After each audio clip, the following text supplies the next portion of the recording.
Meet the Press is a program organized under the auspices of the Ministry of Information, and it is couched and designed for state actors to present to us their key achievements, their stories so far, their actions with regards to their sectors or their organization through the media. It's tooled to give us the reliable and credible information that we'll need as a country. Today we are honored to have with us the Chief Executive Officer of the Public Procurement Authority, together with representatives from this outfit. They are here to share with us significant and credible information which will benefit us as a country and then as a government. It is a great honor and privilege for us to be with you this morning and to address the nation on some of the programs and activities of the Public Procurement Authority, as well as other critical issues confronting the PPA as far as its operations and communications with the general public in recent times is concerned. Honorable Minister, I want to take us through a couple of procurement reforms that we have had as a nation over the years. Public procurement can be best described as the acquisition of goods, works, and services to meet organizational needs using public funds. In Ghana, its practice has undergone a number of reforms over the years. A brief historical account of public procurement reforms in the country can be traced back to the colonial era and sometime after independence, between the years 1857 to 1960, when all public procurement for government, ministries, departments, and agencies were done by the Crown agents of the UK. Until 1960, when the nation dispensed with the services of the Crown agents and set up its own procurement organization under an Act of Parliament known and called Ghana Supply Commission Act 1960, which became the sole agency responsible for all types of procurement for government agencies. Later on, ladies and gentlemen, the Ghana National Procurement Agency was also established under SMCD 55 to ensure the smooth and timely flow of specified essential imported commodities at a rather critical period of dwindling supplies in the country.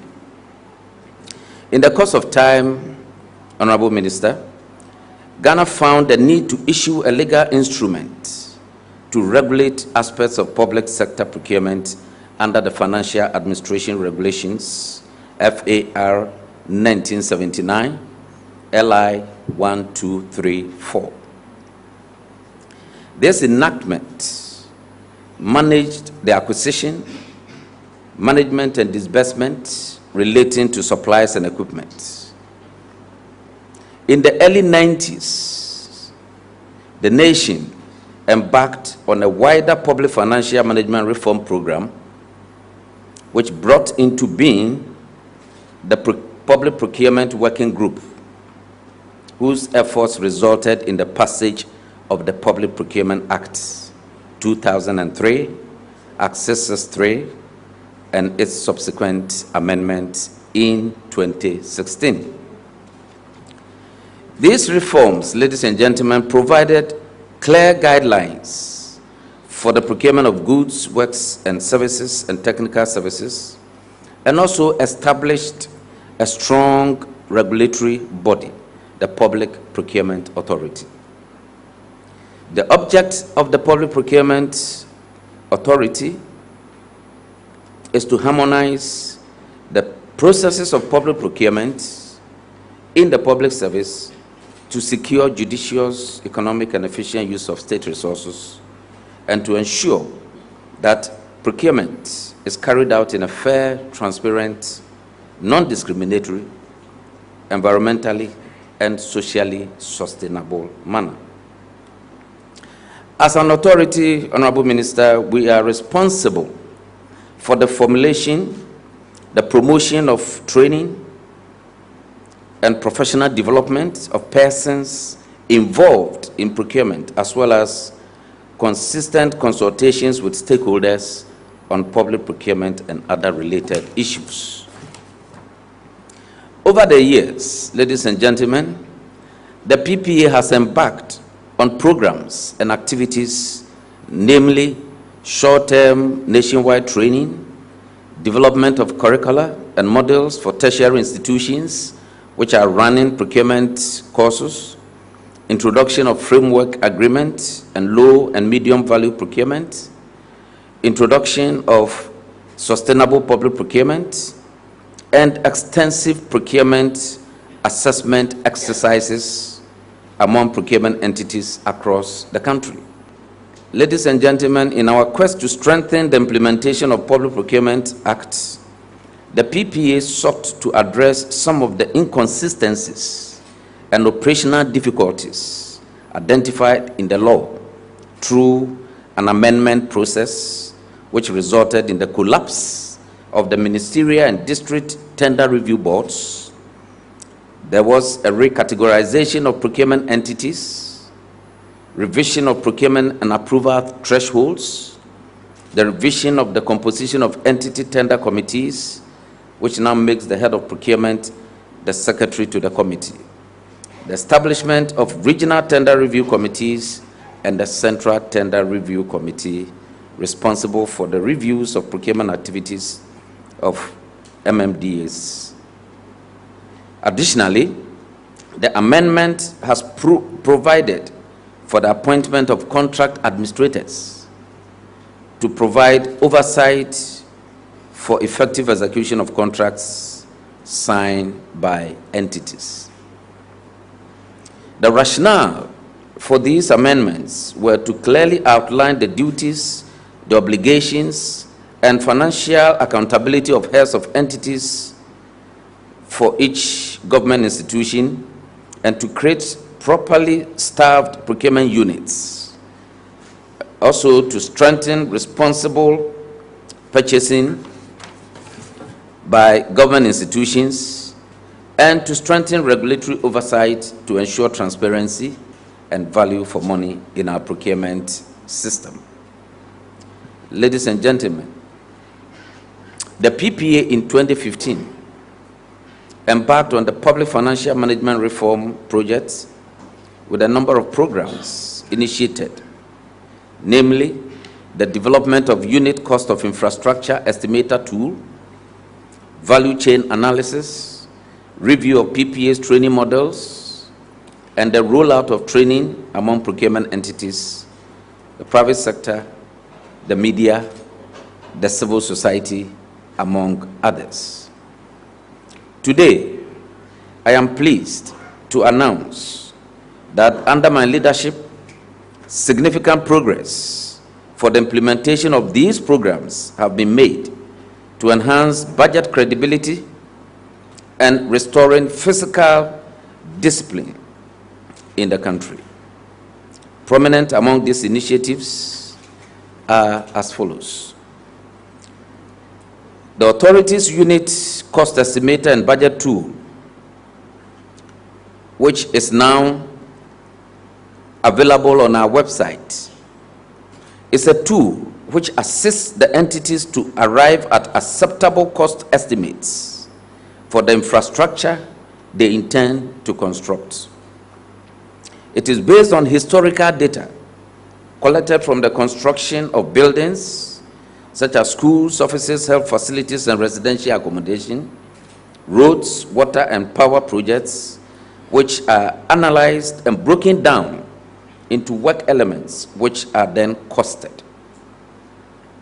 These costs are also collected across the country, so it is possible for the entities across the country to realistically estimate the cost of projects, taking the peculiar factors or situations in their respective regions into account.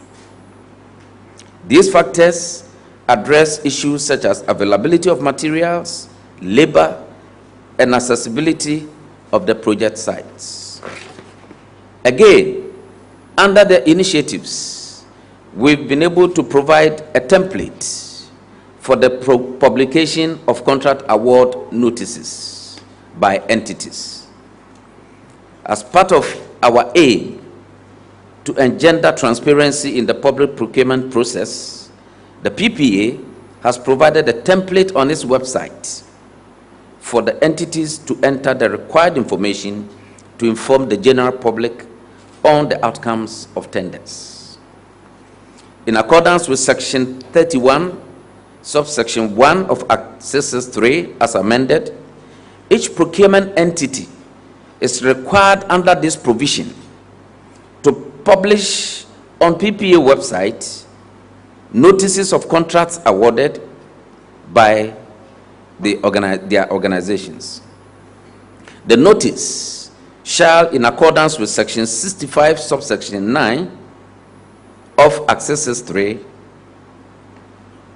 provide 1, the name and address of the successful tenderer, 2, the contract sum, and 3, the start and completion dates of the contract.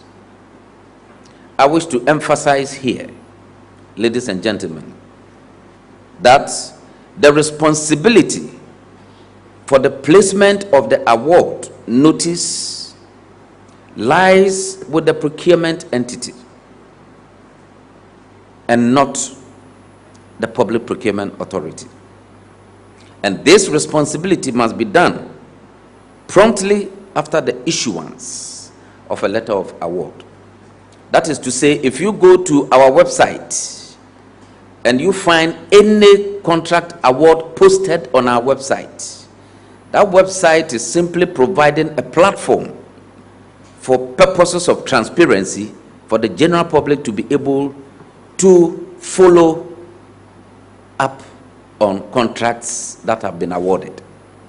In this regard, ladies and gentlemen, if any member of the general public has concerns on any information relating to tender and award notices, the person is to immediately contact the procurement entity, which shall also promptly provide clarification on the concerns raised. PPA, as per Act 663 as amended, is not responsible for the placement of these notices. However, and I say however, if the clarification provided by the entity is not clear or acceptable to you, the concerns can be brought to the attention of PPA for redress. Introduction of e-government procurement. Honorable Minister, ladies and gentlemen, it is our great pleasure to announce to you that the long-awaited e-government procurement system, which is dubbed GANEPS, is currently running live with 5 procurement entities, namely the Ghana Health Service, Department of Feeder Roads, Koforidua Technical University, Cocoa Board, and Tema Metropolitan Assembly. These entities are participating in this pilot program. It is our hope that the system will be formally outlawed in the coming weeks, so we can show you live demonstration of how the e-government operates. We are also considering the need for increased thresholds to increase the current procurement thresholds as per the schedule of our amended law. The reasons and the justification for the need for these increased thresholds is well articulated in Section 18, subsection 1 of the Public Procurement Act as amended. That section places a responsibility on the head of entity to ensure that the provisions of the Procurement Act as amended are complied with. When you go to the subsection of that section of the law, that is 18.2, the Act specifically states, and I quote, that concurrent approvals obtained by the entity from a tender review committee shall not absolve the head of entity from accountability for any contract entered into by the entity which is inconsistent with the provision of this Act. What it means is that if a procurement threshold is beyond the threshold of the head of entity and is also beyond the threshold of the entity tender committee, and for that matter they have to sort for concurrent approval from the Central Tender Review Committee, what the law is saying is that even that concurrent approval that is given does not absolve the head of entity from responsibility and accountability. Ladies and gentlemen, we are trying to make a case that if you have a head of entity who is presiding over a budget of $500 million and the current law does not make him or make it possible for him to approve of any procurement beyond 100,000. But then that same head of entity, when he obtains a concurrent approval for a procurement with a value of 5 million, still remains accountable and responsible, then we think that we need to make a case to give them enough room and responsibility to take procurement decisions and be accountable for their decisions.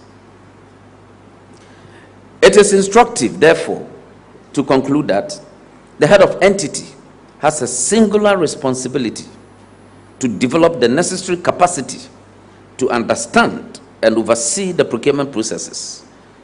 I want to mention here that most heads of entities have not made themselves available to study and understand the operations of this law and have virtually left the decisions on procurement to other subordinates, forgetting that the buck stops with them. They are ultimately responsible for any procurement decision that is taken in the organization. In the opinion of the Board of PPA, ladies and gentlemen, we see most of these ETC members that by their backgrounds, they possess the requisite technical and professional capacities required to effectively review evaluation reports, and therefore wants them to be challenged with the responsibility of reviewing reasonably high value procurement by increasing the ETC thresholds. In doing so, ladies and gentlemen, the entities will be empowered and will be held accountable for their actions. Savings made to government through procurement due diligence. This has been contentious. People have been doubting whether these savings are real. We want to say with all confidence that indeed the savings are real. In 2017, shortly after my appointment, a couple of purpose-driven initiatives were introduced to enhance value addition to the operations of the authority, which resulted in the establishment of due diligence value for money units. This initiative, ladies and gentlemen, has contributed significantly to enhance credibility in our operations, leading to the ultimate realization of significant savings for the country. Today, I'm pleased to announce to you that PPA, as a result of the introduction of these initiatives, has, in the space of 21 months, precisely between April 2017 and December 2018, made savings to the tune of 1.9 billion Ghana cedis. I deserve a clap, I guess. 1.9 billion cedis savings to the Ghanaian economy, which literally means that this amount of money has been freed to finance other areas of the economy. We have also established a special procurement investigation unit to conduct random investigations into the procurement activities of entities. Among the anomalies uncovered in the investigations conducted so far are the following: bid and tender rigging, which essentially amounts to collusion among tenderers; bid and tender suppression, which means that competitors are coerced to agree not to participate because it is not their turn; complementary bidding. This is a situation where competitors submit token tenders to favor one of their own. Bid tender rotation. This simply means that competitors arrange to win contracts in turns. Customer and market allocation. This is a situation where competitors divide customers among themselves on regional and territorial basis. The last but not the least of some of these anomalies, which in procurement we call them fraud, is lowballing. Lowballing is where people submit low bid or low tenders in anticipation of losses being mitigated by variations. Some of these outcomes have been compiled and the investigations conducted. The reports have been submitted to the Attorney General, who is to study them and advise itself whether there are issues that will require prosecution. Development of contract administration manuals. In compliance with provisions of the Act as amended, the PPA has rolled out a comprehensive training program on contract administration aimed at equipping staff of the entities with skills to ensure that contracts they sign are properly implemented with very little or no variations. Collaboration with Commerce Edge. Honorable Minister, in our attempt to address the seeming challenges facing supply chain professionals to be able to effectively manage the procurement activities of entities, the authority found the need to partner with an institution with the requisite expertise and experience to join forces with us to develop a comprehensive competency and certification programs. This program is to ensure the professionalization and licensing of practitioners, procurement practitioners in this country. In this regard, the authority has incorporated a center of excellence named Supply Chain Support Services, which will work closely with Commerce Edge of South Africa to deliver the requirements of this program. Major stakeholders within the procurement and supply chain community in Ghana shall be closely involved in this assignment. For example, the Office of the Minister for Procurement, Chartered Institute of Purchasing and Supply, Ghana Institute of Purchasing and Supply, Chartered Institute of Supply Chain Management, and tertiary institutions running procurement and supply chain courses shall all be involved in this program. We are also considering the institutionalization of annual procurement summit. The first of its kind is expected to take place in October 2019. And this will include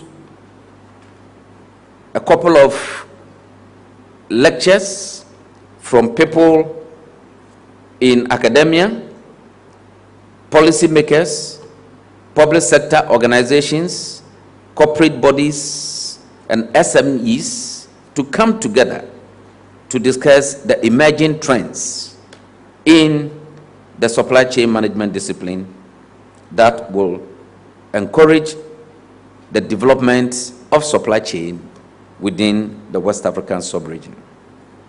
Supplier registration. Ladies and gentlemen, in June 2018, the Public Procurement Authority unveiled the supplier registration portal in fulfillment of Section 3P of the Act of Access 3 as amended. The registration process is expected to bring about a number of benefits, such as procuring entities having the necessary assurance that these service providers enlisted on PPA database are credible and are worthy of transacting business with. To date, we have been able to register a total number of suppliers, consultants, and contractors to the tune of 11,775. Other initiatives to be rolled out.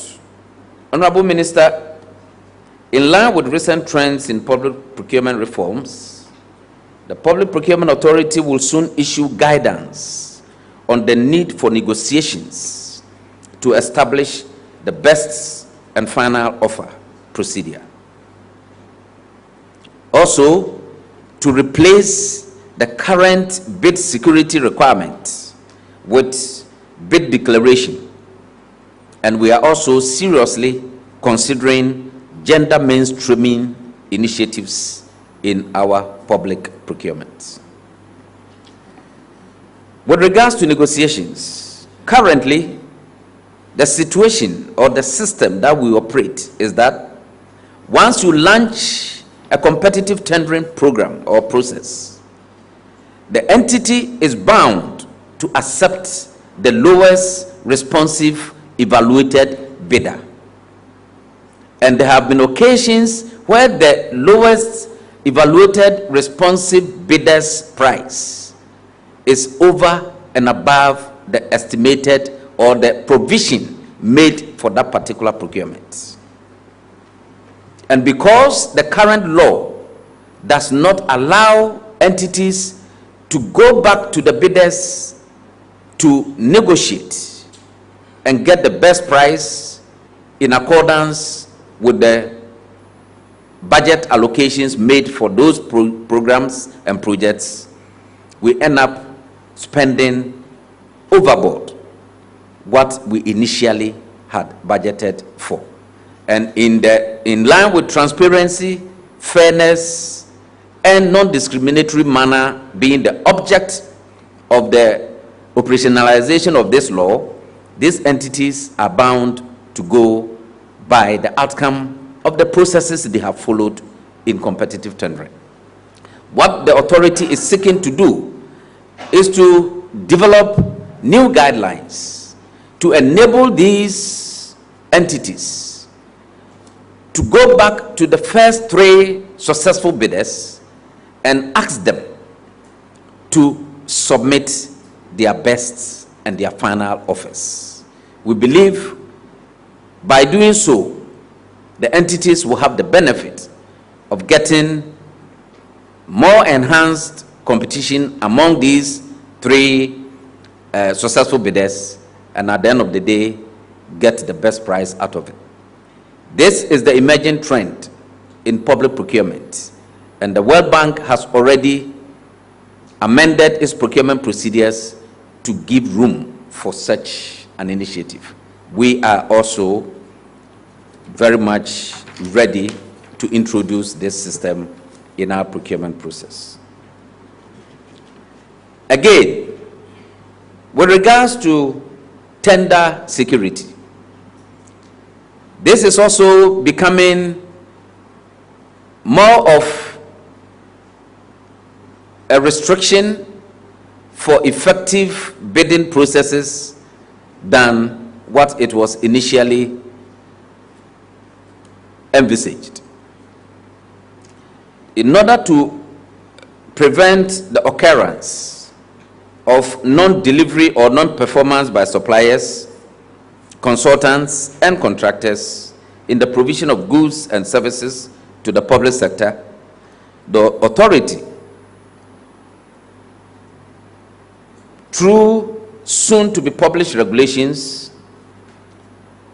will clarify portions of our Act and will be introducing a bid declaration in standard tender documents in place of bid security.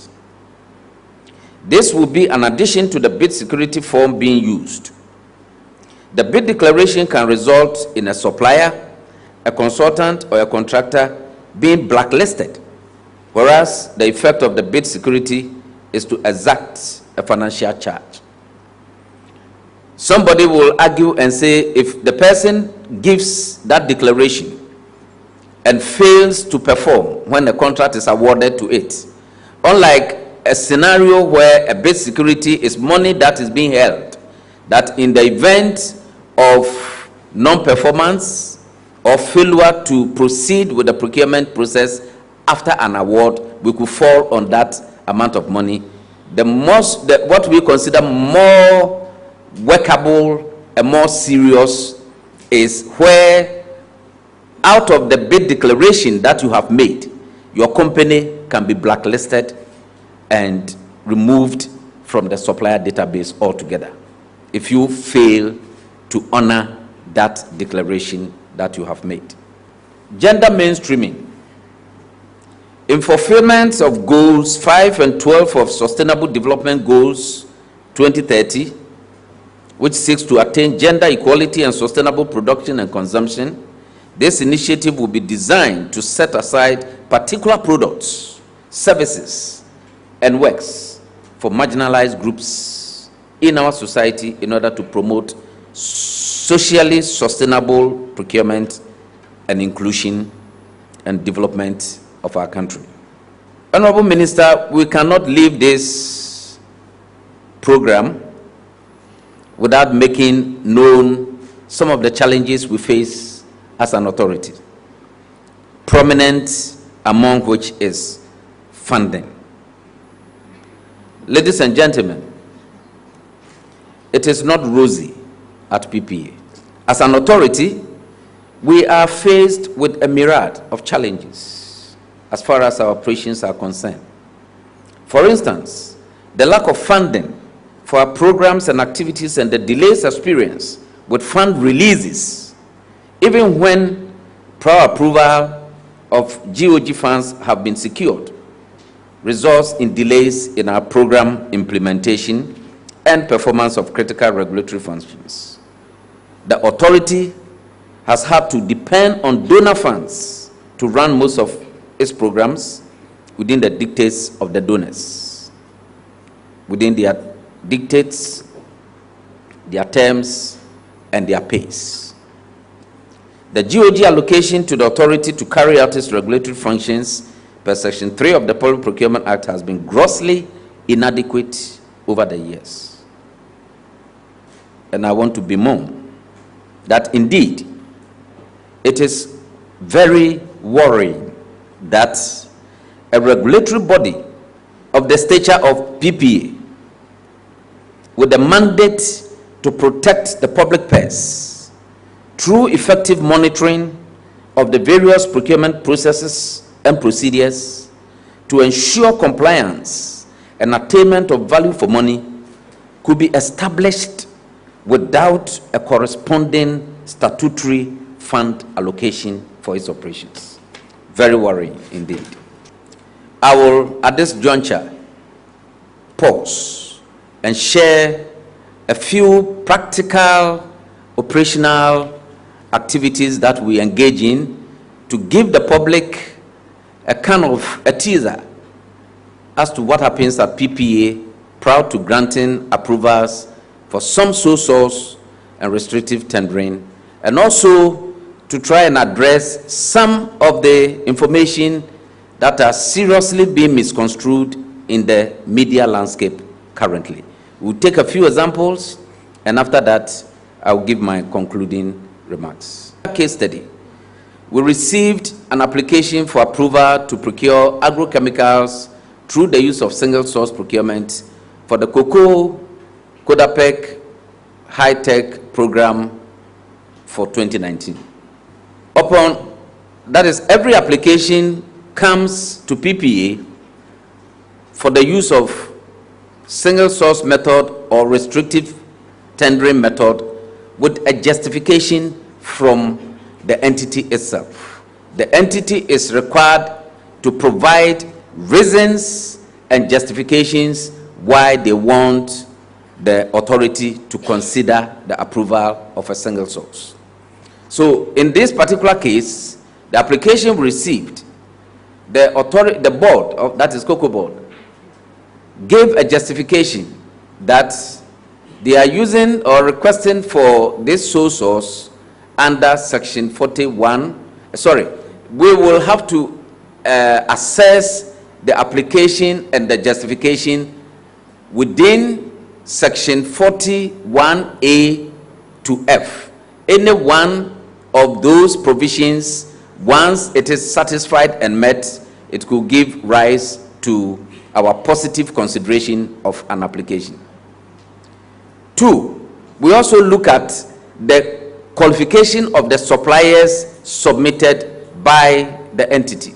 So here we say we determine and assess whether or not the supplier possesses all the requisite statutory documents, i.e. business registration, SNIT certificate, tax clearance certificate, and in the case of Cocoa Board and for chemicals, they need to show a proof that the product has been certified by the Cocoa Research Institute. Thirdly, we look at the technical capabilities of the suppliers submitted. Having qualified and meeting the statutory requirements, we then want to look at the supplier's own capability and capacity to undertake that assignment. Then, again, we look at the price reasonableness to determine value for money. And in doing so, we do the price reasonableness check to ascertain whether value for money will be obtained for procuring those chemicals at the prices offered.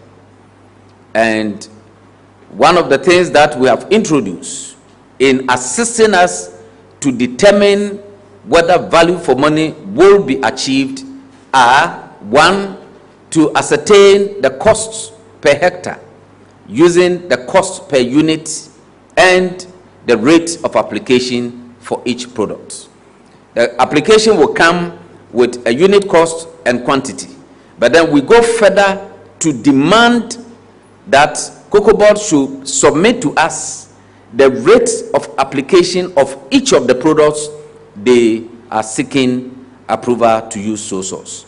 And once we get that information, we are able to match the rate of application with the unit cost and the quantities to determine the actual costs per hectare to Cocoa Board.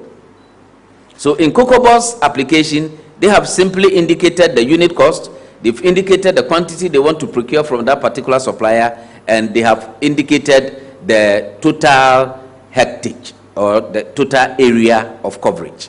But then when we do our analysis, we take the rate of application, match it with the unit cost, match it with the quantity, and then we are able to determine that whereas a company is charging cocoa board for $45 per liter of its products, by the time we do this analysis and use the application rate to the unit cost, we are able to tell cocoa board that do not be mindful about the $45, because in actual fact it is costing you $13 for buying that product. And then you find another unit cost which is about $25 per liter, and when you apply the unit of application, you are able to determine that that $25 is indeed costing cocoa board $70 and not $25. These are some of the critical analysis we do at PPA in our due diligence exercise to be able to satisfy ourselves that value for money will be achieved.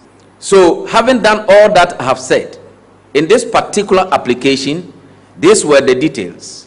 Cocoa board was requesting for a quantity of 1.225 million liters for its cocoa season for 2019.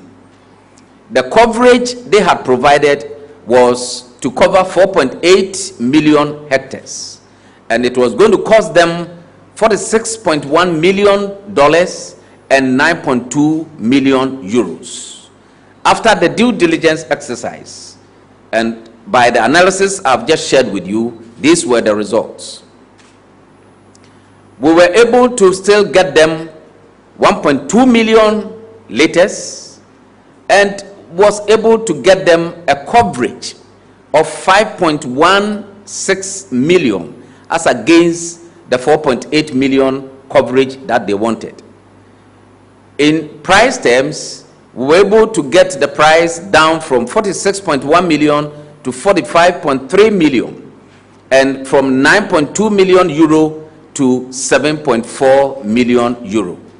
In total, at the end of the exercise, we were able to make an aggregate savings to cocoa board to the tune of $4.7 million to enable them continue with their cocoa chemical purchase for the year 2019.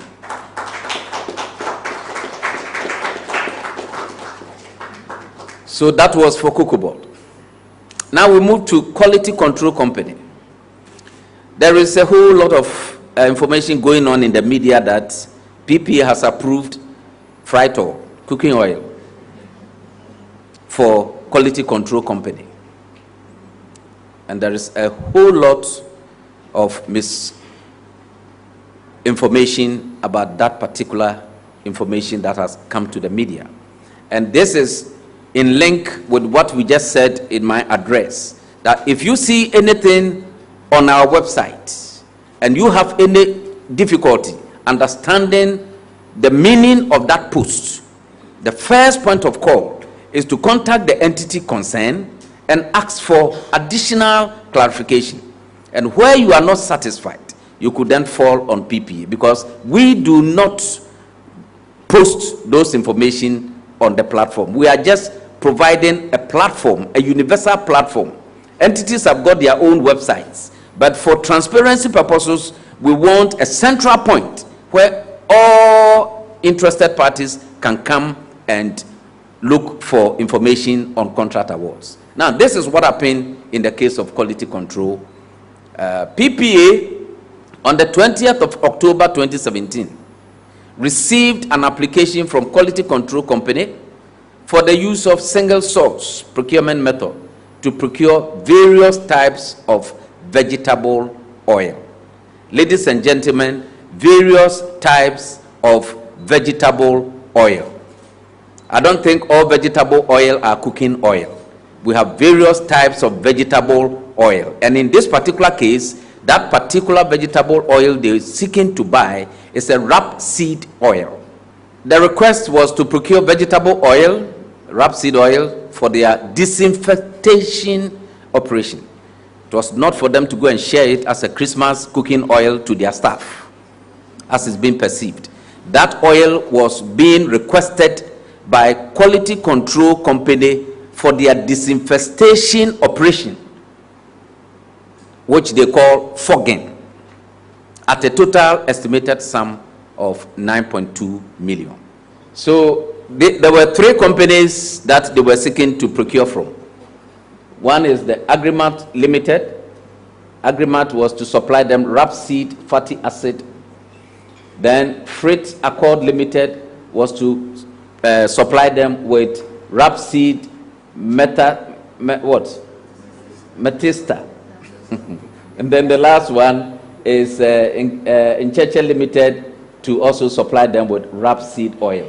You could see the quantities each of the companies were to supply, and then the unit prices and the total amount of 9.2. Now, they came with the application with a justification that they want to procure this for their disinfestation program, and that according to them, they have already done some negotiations with these suppliers against the 2016 prices that they obtained.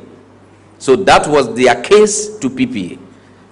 Now, upon receipt of that justification, we still said that we are unable to use the 2016 price as a benchmark.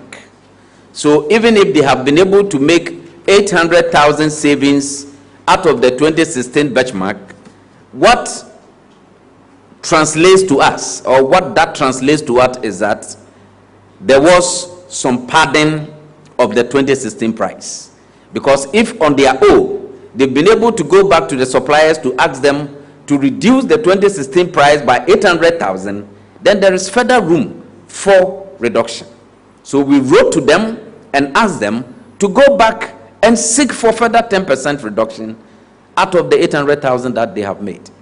And upon that directive, they came back with a response that they have succeeded in getting that 10%. In fact, at a point, I was tempted to ask them to go back and do maybe 5% more. But then we have to put the brakes there and accept their initial 800,000 savings, and then accept the additional 244,000 savings, bringing a total savings in that particular transactions to the tune of 1.4 million, and then the contract price down to 9.027. Yes, I've said all that.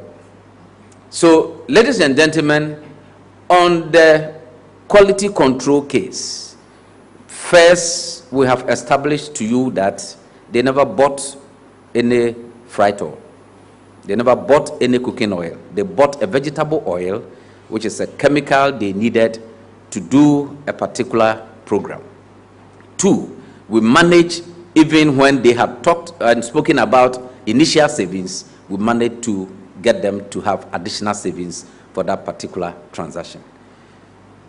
Now, these are the savings that we have made over the period 2017 and 2018, which I mentioned.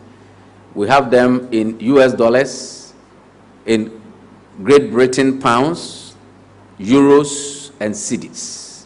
And as you can see, that for the year 2018, we made a net savings to the state to the tune of 1.164 billion Ghana cedis. And for the year 2017, we made a net savings of 800 million Ghana cedis, bringing the total close to 2 billion Ghana cedis within a space of 21 months of assuming office. In conclusion, ladies and gentlemen, we wish to use this opportunity to appreciate the government of His Excellency Nana Addo Dankwa Akufo-Addo for the level of recognition and appreciation given to us as an authority to encourage us to pursue our national assignment. We wish to assure Ghanaians, and the Ghanaian public for that matter, that the PPA remains resolute in its mandate to provide effective oversight on all procurement activities in the country as we continue to be transparent and accountable in our dealings in accordance with the newly enacted Right to Information Law.